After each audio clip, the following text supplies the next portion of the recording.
મારું નામ શશી ભૂપતભાઈ આહિર છે। આજે અમે લોકો અમી હાઇટ્સ જામનગર રોડ ઉપર વોર્ડ નંબર 1માં અમી હાઇટ્સ તુલસીપત્ર રત્નમ તિરુપતિ જે અહીંયા ટોટલ 1000 ફેમિલી વસવાટ કરે છે અને ટોટલ પબ્લિક તમે ગણો તો 6000 જેવી પબ્લિક અહીંયા વસવાટ કરે છે। એક નાનું વિલેજ જેવું જ કહી શકાય।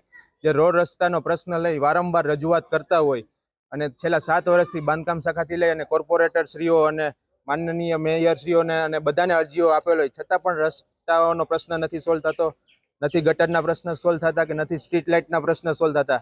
વૃદ્ધો, વડીલો, લેડીઝો, બહેનો, દીકરીઓને રસ્તા ઉપર જવું હોય, ચોમાસાનો ટાઈમ હોય, પાણી અને એટલું ભરાઈ ગયેલું હોય કે એ લોકોના એક્ટિવા પણ સ્લીપ થતા હોય। ઘણીવાર અમારે લોકોને એમ્બ્યુલન્સો પણ અહીં દવાખાનાની મેટર લઈને કોઈ આવતી હોય તો એમને આવવામાં પહોંચવામાં પણ 10-10 મિનિટના પ્રશ્ન થતા હોય કે ભાઈ ત્યાં આવવામાં અમને થોડું પ્રોબ્લેમ છે રોડ રસ્તાના હિસાબે।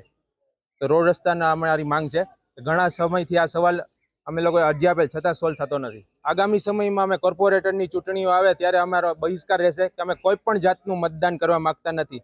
છેલ્લા આટલા વર્ષોથી જો સરકાર હોય અને છતાં પણ એનો કોઈ સોલ્યુશન ન આવતો હોય અરજીઓ દેવાનું, તો એક પણ મત અહીંથી નહીં પડે એવી અમે ચોખ્ખી ચીમકી આપીએ છીએ।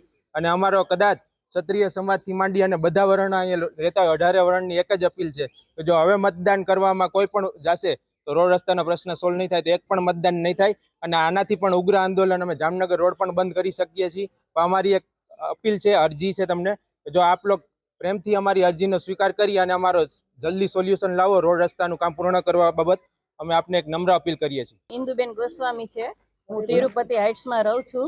અહીંયા લાઇટ ન હોય, રોડનું કામ નથી, જ્યારે મત જોતા હોય ત્યારે બધા આવી જાય છે અને સાંઈ પ્રોગ્રામ કરે, માણસોને ભેગા કરે, બધું એવું ગોઠવે છે ને અહીં ખરાબ ધંધા થાય, ફોરવ્હીલ રાખે। રાતના અમે લેડીઝને જવું હોય તો જઈ શકીએ નહીં, લાઇટ નંબરે અવારનવાર છેડતીના પ્રશ્નો પણ થયા છે। મારા બાબાને ખુદને છે આવું થયું અહીંથી જવામાં પણ રસ્તામાં બહુ એવું થાય છે, એટલે અમે બધા લાઇટ ને વાહનોને એવું કરી દે મત નહીં આપીએ અમે। હવે આવશે તો અમે મત આપશું નહીં, પહેલા કામ કરે પછી જ અમે રોડ રસ્તાનું કામ થશે, લાઇટનું બધું તો જ અમે મત આપશું, નકર અમે મત નહીં આપી।